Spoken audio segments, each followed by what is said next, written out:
Morning guys and girls, although probably not morning with you, it certainly isn't here, but it's what I say, so I'll do it anyway. You can probably see there's a bit of a strange vehicle behind me.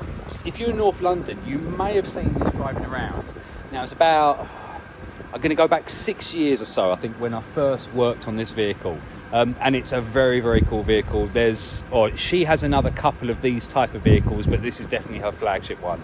And I got the honour of building it, so I can't really complain for that.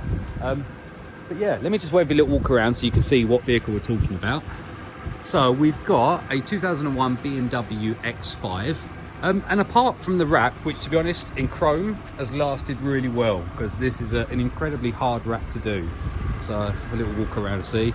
There's a few little patches. I expect to see stuff like that, to be honest. It was years back. But you can probably see here, DJ and MC Academy.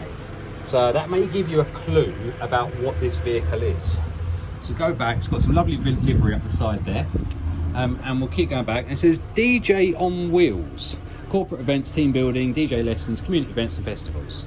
And you're like, okay, well how is this one of those sort of things? Because this just looks like a normal sort of vehicle. Now I'm going to show you exactly what this machine can do. Right guys, before I show you what's inside here, I just want to say this big thank you. I think we're about 630, maybe 635 subscribers now. And to be honest, I'm kind of staggered by that. I'm not a YouTuber by any means. Anyone who watches my videos know that I'm not a YouTuber. I don't write my scripts, I don't plan. Literally, I've put the camera down now and I'm about to talk to you about something that I built many years ago. And lots of you seem to like that. When I reached 500 subscribers, I was sort of like, okay, well this is kind of a thing, I guess. That's 500 people that are willing to give me their time. So thank you again.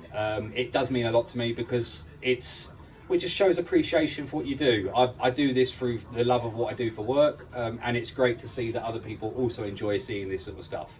And obviously, yeah, we are getting close to that 1,000 subscriber mark. And then I'll show you the really cool VIN 61 car that I worked on.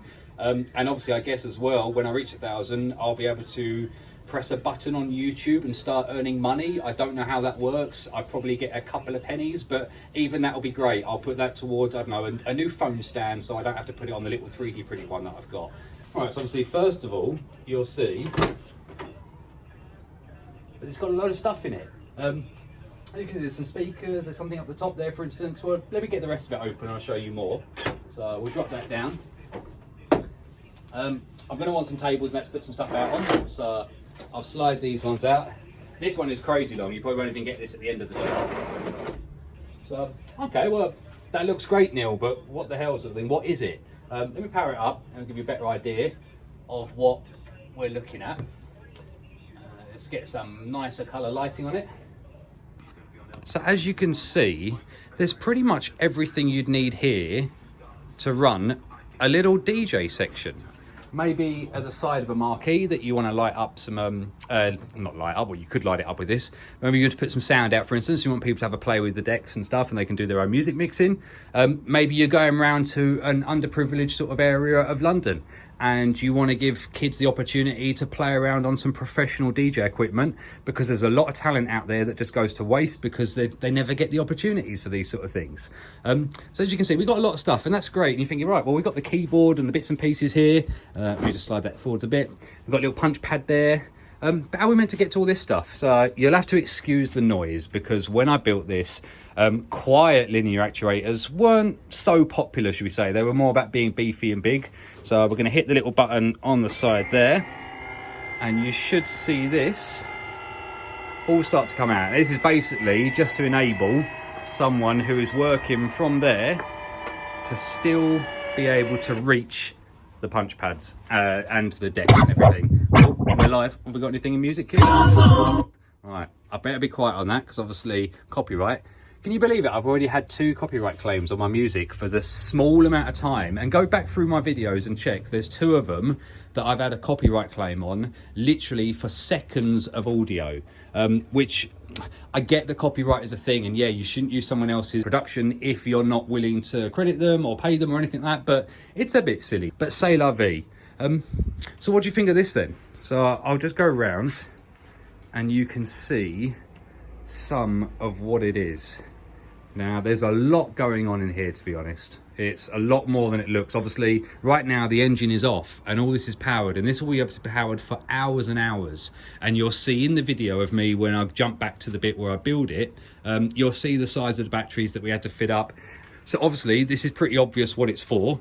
It's for people to be able to play around on DJ stuff. So my DJing skills are absolutely phenomenal. So I'm just going to show you that it's all up and running.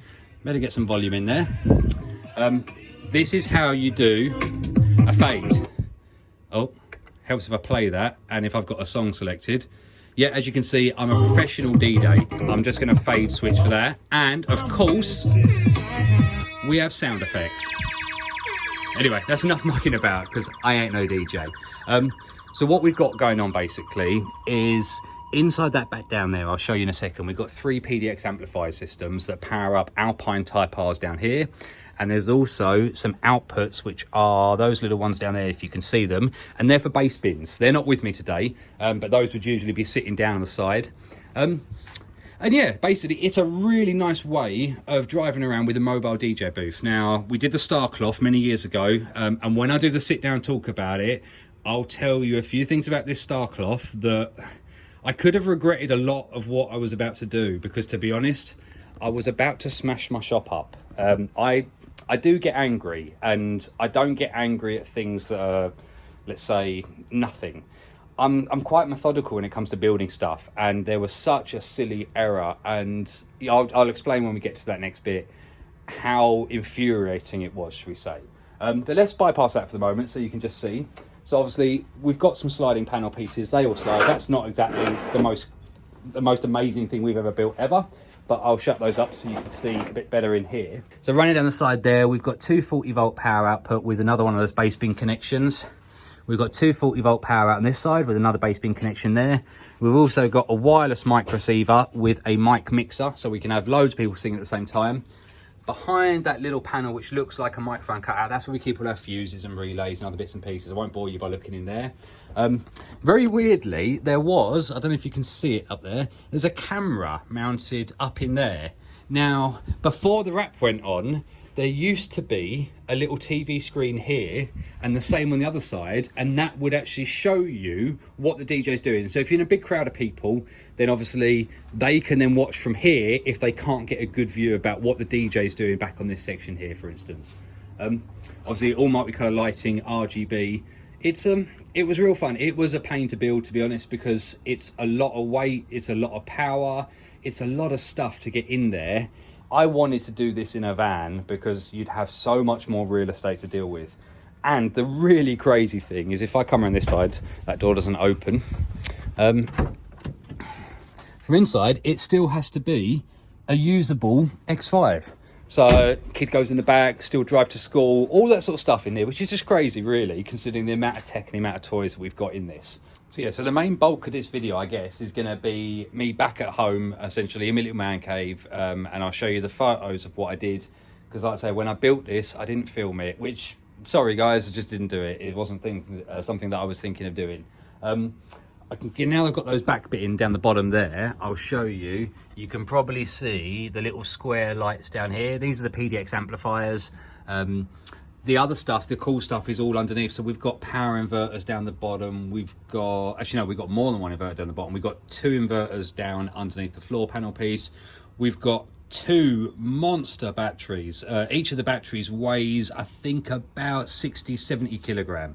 And there's a lot of stuff that we had to do in this to sort of make it work. There's some silly stuff like the alternator wouldn't load up right with this. So we had to do a secondary alternator, which I'll go up the front in a second and show you.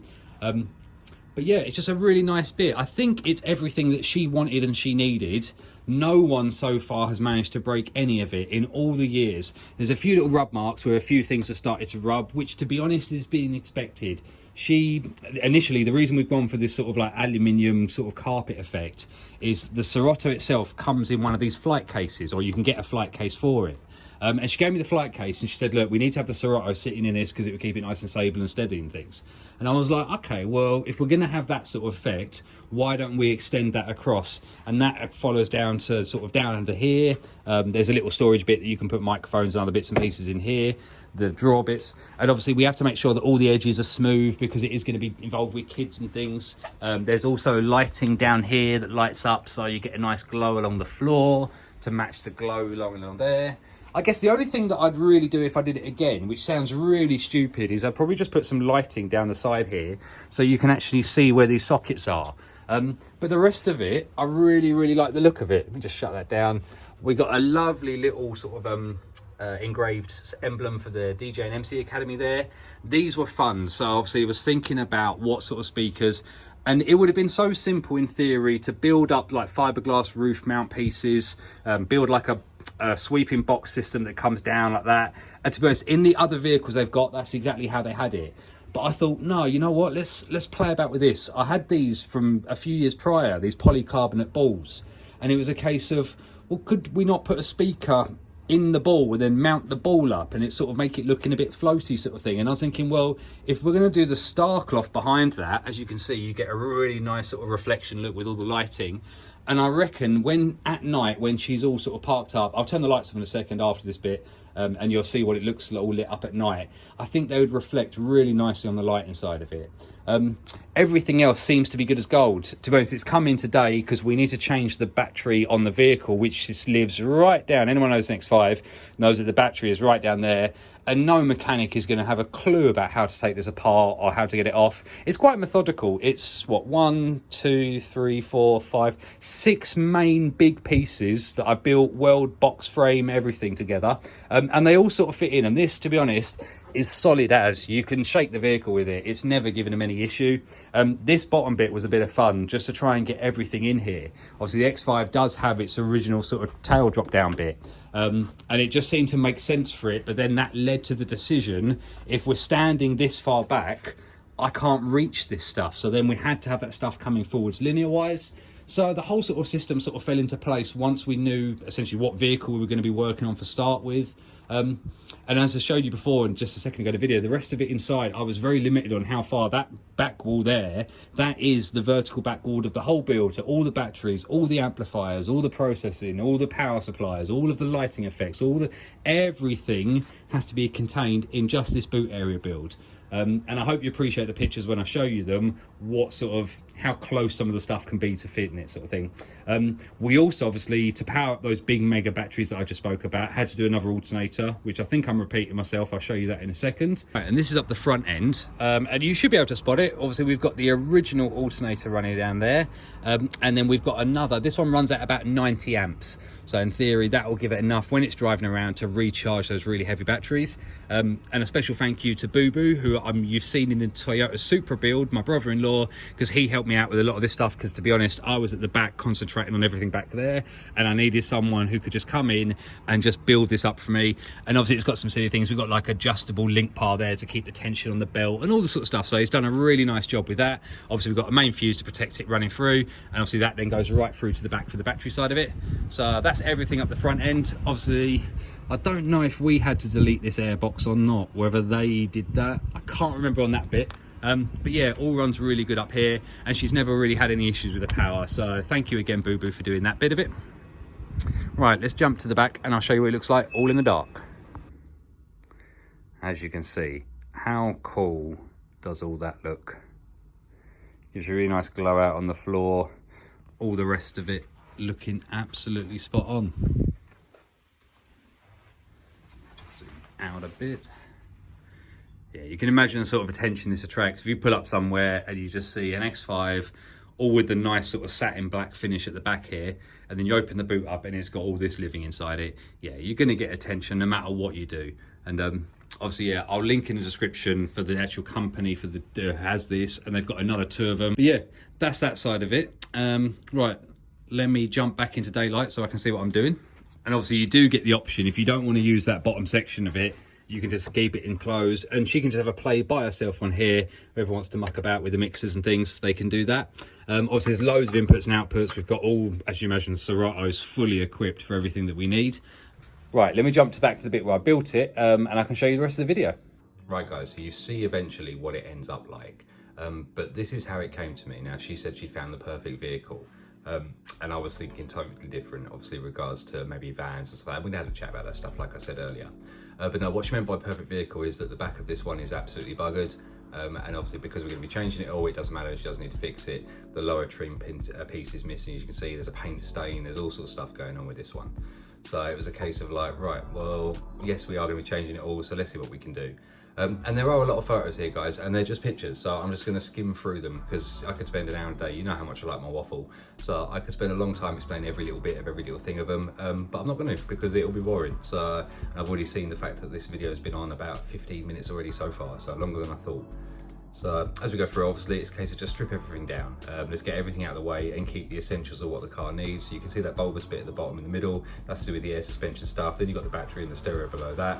So there's a lot of stuff that we had to leave in the vehicle as it is, knowing that it will be a pain to get to in the future, but what can we do? We can't move that stuff, it's not gonna happen. So we're going through, right, so the big stuff with things like the inverters, it was later down the line that we added another inverter that actually ends up sitting over on this section here, for instance. So basically, yeah, it was a case of just laying a few things down. I had a whole list, but down here it was just gonna be what's essential and what don't we need to get to very often. So I ran it through, and obviously the amplifiers, these were a big thing to get out of the way. We needed them. They were amplifiers that she already had, so they weren't brand new. There were a few little scuff marks on them and stuff, so it was a case of, right, let's get them somewhere they're practical, but they don't want to get too hot either as well. These amps are quite hot, so you need to give them a bit of airflow around them and stuff. And this is when we come to one of the dilemmas. You can see here there's a tiny gap over on that side and that side between these two strut pieces. And obviously, thankfully, all three of the amps did manage to fit across, even when we put the piece of MDF that sits around it, essentially. That's just the lower frame. I'm just going to skip through some of these. You can see what's going on with it. So LED lighting, bit of a carpet effect. And like I said, the amps just fit, and they're not touching, and I didn't want them to touch. I don't want that heat transfer going directly into the next one. It's got to have something to at least get some heat out of there. So going through, obviously getting them plumbed down, you can see we start to get some of the basic wiring set for it. There's a lot more wiring to go on this one, trust me. So getting to the top plate of it, so it's like, right, well, all that fits underneath, good times. So now we've got to start building up what we need. And obviously there isn't an instruction manual for these sort of things. It's a case of, let's make it as we go. I've done my sketches and I've done my drawings and measurements, but there's nothing like actually getting in there with the physical thing and seeing and feeling how it all goes together. Those two holes there, essentially, you see on the side, they're for the little metal plate. So you saw underneath before in the last picture, there was like that metal box piece that stood up. So that gives us a really strong anchor point, essentially, at the back there for what we need to build up further onto. Obviously check the lighting and whatnot to see how it looks. So yeah, so this is the main part of the strength of it. So you can see on this side here, we've got bits, and they're like feet that gets welded down, bolted down onto that lower plate. This is all welded across, essentially. There will be some more cross members going over it, essentially. I thought, right, well, we've got the lower bit in there. I need to start building this top bit, the lower section you see where the keyboard is, so I know what sort of clearances I'm dealing with regards to the rest of it, because it was a bit of an unknown what keyboard she was going to be getting. There's a few things that are obviously until the day that it turns up for the job, or should we say the month that it turns up for the job, we don't really get any of the bits and pieces to play with. So going through, right, well, let's get this racking system. She wanted somewhere just to put stuff, so real simple. You can see there's nothing too advanced on this side of it. Decent quality rollers, so obviously it keeps it nice and strong, and that all sits in there fine. In this case, right, let's segment this out, and you can see obviously in the top there the sort of speaker bit that we're going to be using as well, little Alpine type R's, to give you a reference to the size of things. Nice punch pad that fit in perfect on that side, and this was another type of punch pad piece that was designed to go on that table. That's why that table comes out so long. It was a case of it was to incorporate that side of it. And there was actually a little foot stand piece that you could swing down. I think we took that off because it got in the way too much, but that would drop down and support that very far end of it on the right. Jumping through to the pulleys, this is basically how you extended the pulley. So you can see behind here, this is still the factory pulley to drive the factory belt system. So it's really simple, just basically extend bolt through, put another pulley on, make sure it's nice and centered and everything. And also you run that up to the alternator. Boo Boo built up a little custom bracket that extended some of the original mount points off of, I think it was the water pump part and something else down the bottom. And that gave that really nice sort of swinging angle point for the bottom. There was another picture somewhere of it being tensioned, but yeah, there's a tensioner that runs across the top of that. So running back to this side of it, you can see we've got our reinforcement struts in now, and these are basically because we got a lot of weight in those batteries. I checked, they were what, 132 pounds each, which works out about 60 kilograms each. So a couple of people sitting there all the time. So a fair bit of weight, and obviously there's a lot of other stuff, and those are those behemoth batteries. I think they're 1900 amp hours, something crazy like that. You could check them out, maybe I ought to see. PC 1800s they are. So really good, just a normal lead acid battery. They don't particularly like being laid on their side like that. The way that it sort of is designed, there's a catchment area at the bottom of the battery that's designed to catch a lot of the sort of over the years crud. But to get those standing up in there and everything else going on, it just wasn't going to happen. You'll see the amount of space the Serato box took up from left to right, so I didn't really have a chance to put them standing upright. Obviously just some of the reinforcement points there, just hold them in. There's a little plate that sits just underneath them, essentially just to raise them up. Those bolts, L brackets go right down onto the actual metal frame bolted in. So that's the top plate piece. So it's sort of moving forwards. You can see there's not many pictures. I haven't really sat here and documented what I've done. It was just, oh, I've built a bit, let me take a picture of it. Sometimes it was for the customer so she could see which bit she was getting. Sometimes it's just for my own knowledge to know which parts I've built, because obviously there was a lot of different bits that needed building. So that's that top plate essentially bolted down onto the bottom plate. It bolts down essentially just under this point here that runs through. And obviously that's when we got that box with regards to the flight case for the Serato. So as you can see, that took up a lot of the space in there. Pulled it outside just to see what was happening. I think we had another job in at the time, but it was nice to see the way it folded all together and you can actually use it. Just more pictures of the bits there. Some more of the box. Oh, that's that alternator piece essentially. That's that pulley assembly that just basically tightens that up. Right, getting on to some more of the fun stuff now, obviously, because there's a lot of area that needs to be covered. Obviously, very thin MDF, very thin wood can be bent around shapes, so it's a case of, right, let's get this all bent in. Took a while to set, but obviously you can't rush this part of it because it's quite an important bit of it. So getting that sort of into place and give it a rough cut trim just down to size. And you can see on the bottom there, we've got those 4 rollers, which has got that linear actuator in between, the extremely quiet linear actuator. But I think if I was to do it again, I've noticed one thing is that when it's the draw piece is coming out this way, it does have a tendency just to angle. I think doing it again, put another linear actuator, one on each side, that would fix it up for sure. But this one has done the job for 5 years, so we'll see how she goes. That's that top piece of wood, has to be cut down to length. So we're starting to get the shape now of how it's changing from the X5 into something that you've seen obviously at the beginning of the video. So yeah, I don't think there's going to be that many more photos, to be fair, apart from the dreaded star cloth, which I'll talk about in a second. So you can see it's just bits and pieces coming together. It's not a particularly tough build, but it was tough to just get everything in place with it all. And obviously there is an overall aesthetic. You could just hide everything, but we sort of had a theme to go to from that flight case. See, just more woodwork. That's that top plate coming through. So yeah, at that point I sort of knew that we were getting on something, as long as everything else fits, and obviously the big plumb up will be the big job, wiring the whole thing. But mechanically and all the parts and everything, they fit together and they felt good. Right, so this is the start of the star cloth saga, should we call it. It doesn't sound too bad, and maybe I did get too angry too quickly, but it was a few days of wasted work. So as you can see there, so we've got a load of holes. So the first thing to do when you're doing this stuff is obviously mark out where you want to do your holes. And I wanted it to be quite busy. It can look really rubbish if there's not enough of them. And it's not very easy to go back in afterwards and just add a few. So it's always kind of better to do more, and if you don't need them, cut them out. So this is sort of the pattern we went for. It's quite a random sort of standardized pattern. And obviously it's not hard, but you replicate that across the whole board. You could just put them in freehand, but it actually has a weird effect. You end up dotting areas more than others, or at least I found when I've been doing it. So running for a stencil or something does help keep the whole look a lot better. Obviously all those holes that I've marked up had to be drilled. So this is the before stage of basically the holes have been marked. It takes quite a while. I think there was 1,800 of them, maybe 1,600, something like that. There was enough of them to sort of it to be quite a long job. So we're jotting these through, and obviously each one of those holes that gets marked has to be drilled. So drill the hole and clean up the edges.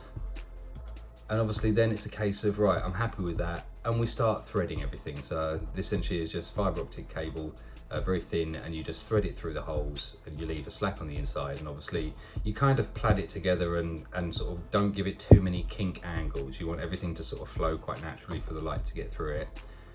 And as you can see, there's just a lot of holes everywhere. It's you look down this corner here and just like you got 1, 2, 3, 4, 5, 6, 7, 8, 9, 10 in that tiny bit, and each one of them has to be put in separately, and the cable would run round sort of bunched and then taken on through further. And you start ending up with this sort of thing. It's like a network, so everything sort of comes back to centralized points and then obviously spreads out, and there's loads of them you can see up on here. These are just coming back over this edge, just so you've got everything sort of running nice and smooth. Sort of a close-up of what it looks like, and it takes a long time to do, and that to do it sort of in this manner, I don't know of a quick way of doing this, because these all have to be hand threaded and then hand run. I've never found a way of doing it that isn't just labor intensive. I think most of the wood I used in this was ply on the nicer, fancier bits, just because obviously like down here where you've got decent quality stuff, it's MDF's good for density but not good for overall finish. So we go back onto this, and I'm feeling good about it, and I'm not silly, and I've done this sort of stuff before, and there's always a risk. So the risk is, if you want to say lay fiberglass over this, which is exactly what I wanted to do, I wanted to strengthen this whole panel up, because at the moment it's 2 pieces of wood that are sort of bent over another piece of wood, and it's glued at one position that runs all the way around. So I wanted to really stiffen this through. And obviously when fiberglass cures, it gets warm and it does heat up, but it's never usually enough to affect these sort of things. So anyway, I made a little test pad, and I put some fibers through it, and I put a big blob of what I thought was the right mixture for the resin, let that set off, and then did another one when I smeared over it. And those two came out good. I can't deny there was nothing wrong with those ones. So I was very confident to go forwards with the next part of this bit. Well, that one's just showing you the bottom section with that in there. Right, so back onto that star cloth. So the difference is I laid a piece of chop mat down because I wanted sort of like a netting on it. And I didn't think it would have any adverse effect, and I'm kind of sure that I've done this before, maybe not to this size piece, which was the difference. So it's a lot bigger, and one thing about resin is the more there is, the hotter it gets.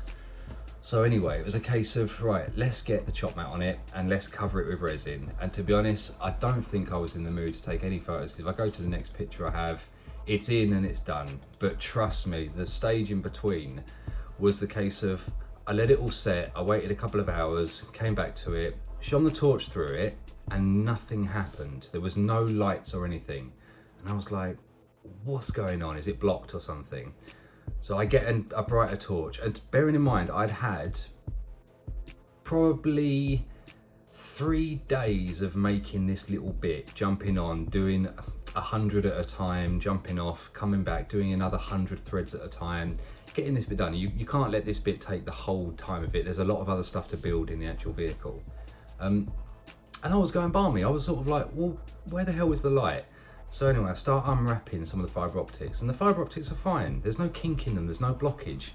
And I get all the way up to where I meet the resin, and it would be on this sort of layer here somewhere. And as I get to that piece of fiberglass to lift it away to basically get to the light source, it just comes away with me. And it is just basically, the fibre had melted off, and I knew straight away that all of these little ends, all these little bits that you see now, are going to be sort of stuck and glued inside the holes that I just made, to then basically block everything off. And none of it worked. It was, oh, like I said, I got angry and I went into my shop, and I think I yelled, and I think I threw something, and I nearly hit the front of my glass cabinets that I've got in there. I was pretty peed off, and I had some mates with me at the time, and they didn't know what to do, I don't think, because they were worried that I was going to go a bit mad, like proper. So anyway, after a bit of a cool down and a wait, it was like, well, the only thing left to do is I then had to go rip all this carpet off, rip all of the bits out of it. I couldn't use the holes that I already had, try to scrape off and sand down as much as this fiberglass essentially that I had here, and then drill all those holes again next to the existing holes that had all worked other times, put those holes back in, rethread every single one of those 1,600, 1,800 pieces, and then secure it back down, and basically we didn't go for the fiberglass in the end. I reinforced where the mounting points are. So in the back of the car, there's another piece that comes up the back here and up here that mount onto two top pieces, because I wasn't running the risk again. I couldn't, so I just did the normal way, that basically to cover it down, and then shone the light through it, and that is when I was happy to see that that's the view that I got when the light came through it. So drama over, but trust me, it was, I had my missus come down to help me rethread them. There was kind of a time restraint on how long I could have the car and what I could do with it and things, and it was a case of, we were getting nearer the end, because obviously, as you'd seen in this video so far, the main bulk of it is kind of built up now. It's the fancy stuff. I've still got to do the speakers and whatnot, but they weren't too much of an issue for me. So yeah, thank you to everyone who came down and helped me and de-raged me, because honestly, when you spend a few days on something and it's such a simple thing, it was like, it must have purely been that the resin and the chop mat made it thick enough so it got that tiny bit too hot and decided to react and basically ruin all those fiber strands. So lesson learned in a way, but I don't know, I've done it since then and it's worked. I'm kind of not on this scale, but a much smaller scale. So I'm a bit dubious about what happened. But anyway, like I said, c'est la vie. These things happen, you carry on with them. So we've got up to this level of it. As you can see, looking more pretty there. It's time to start getting other things back in. Still had to sort of, this is a carpet, just overlap here, for instance, it's not missing its lights. So just getting down to sort of like the trim and finish of it, get the Serato box in there, start getting the plumbing through for the cabling and everything else. It's pretty simple to cable up. Obviously, it's a lot of it happens between the Mac and the Serato, and then all the Serato has to do is send audio from here down into the amplifiers, and everything else is sort of like an input to this. Obviously, we've got the inverters down the bottom to drive the Serato, and the other inverter that we put in to drive those power sockets that are on the left and the right hand side down here and here. So yeah, it was a case of the top lighting. I don't think I did any video bit. I don't know if you can just see it. If I tilt back a bit in that top section there, I don't think I've got any pictures of what happened there, but that was pretty simple. It's just a standard sort of RGB light strip behind a window cut in, and then just put a piece of black acrylic over it. And obviously I had to get my name on there somewhere. You can't build this sort of thing and not do it. One of the things I like about this design, not my logo design or anything, but the way this sits out, is that window there is clear and you can see in and you can see down onto the amplifiers. And there's quite a lot of wasted space in this sort of center section. It's kind of intentional to make sure that nothing down the bottom gets too hot and there is enough room for the air to breathe. Obviously, that's just an open hole cut into the bottom section. We've got the other holes at the side, and there's a big gaps down the side of it. So we do need ventilation down there, because obviously there is a lot of electrical equipment and there's a lot of cooling fans happening and things. So you can't roast it. So get in there now, feeling good with it. It's powering up, the lighting kits are in, everything else. We'll skip forward a bit. So yeah, up to the speakers. So pretty simple polycarbonate bowls, which already have this sort of formless edge cut off, and these are sort of like metal mounting, plastic with metal insert mounting rings. Epoxied them down onto it, built a little bezel to cover over the bit that you see around it, and the speakers bolt straight in. And obviously you can see the speaker wire, the actual cable of it comes through the mounting hole, so the mounting hole's hollow, and that allows the cable for that to come straight inside the globe, so you don't have wires hanging off of the globe so that no one can damage them. Sort of built in a manner where everything is really out of the way in this one. You don't want to get to any cables and start pulling them at things. So no, I was really happy the way they came out. Andy, who used to work at the shop, the legend that I've mentioned before, he came and helped me out with some of the sort of the way to mount these and things and what we could do with them. So big shout out to Andy as always. Got that bit in the center there, as you can see. Pretty simple, just got a company to laser etch it off a PDF file, a vector file. So, and as you can see, I mentioned in the video earlier, there was a gap between the speaker ball mounts and this lower platform. And I think after time, the mount piece sort of moved around a bit, and that's obviously what's led to this now sitting down and sort of touching this bit here. But when it was first built up, they were nice and solid. And yeah, it's all coming to part now, to be fair. This is sort of getting to the tail end of it. I don't think there's that many more pictures, to be honest, but we shall see. So obviously we can see there we've got little foot plates for the batteries to sit against, so that you first of all don't see them, and second will give them something to sort of spread the load of the battery itself onto those metal bars. Everything else, as you can see, is running through. Top plate, real simple, just cover it, and obviously a lot of aluminium cut in. Boo Boo helped me out massively with this bit, all the little aluminium edges and cuts that need to happen. And you can see obviously we've just done over there a little microphone sort of cut out in that fuse box bit, which I think, I don't know if there's a picture of that to be fair. And just a few more images of it. And obviously this is pretty near to what you've seen in the beginning part of the video. Yeah, this is when I sort of, the idea behind the ball sort of came good. So you can see there's not that many stars that are here. Okay, there's a lot around it and there's some above it, but you then get the reflection from all the ones above it and all the ones behind it and all the ones that are bent over here, and it gives a lot more depth to the actual star cloth you're looking at. If not, they can look a bit flat, they can look a bit sort of like gimmicky. And there we are. I think this is the final part of it, all done and dusted. And like you say, you look at that and you look at the video that you saw earlier, nothing's really changed with it, nothing's happened, it's not gone wrong. It's doing its thing, and I know she uses it a lot. It's not a vehicle that sits around, and no, I'm really glad that she got me to build it, and I'm really glad with the way it came out. And rumour has it that she needs me to do another one. So obviously with my YouTubing skills now on second to none, I will give you the best video you've ever seen on how to build a mobile DJ booth.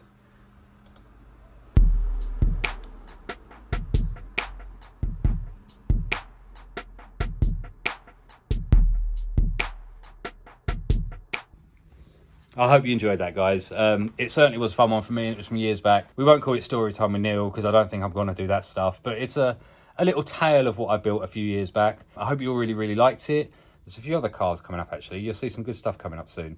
So anyway, hope you have a really great day. And obviously the like and subscribe button is there, optional if you want to hit it or not. It does help me out, so thank you so much if you do that. Do. And thank you so much yet again for the support so far. And I wish you all a good day, and I'll catch you on the next one.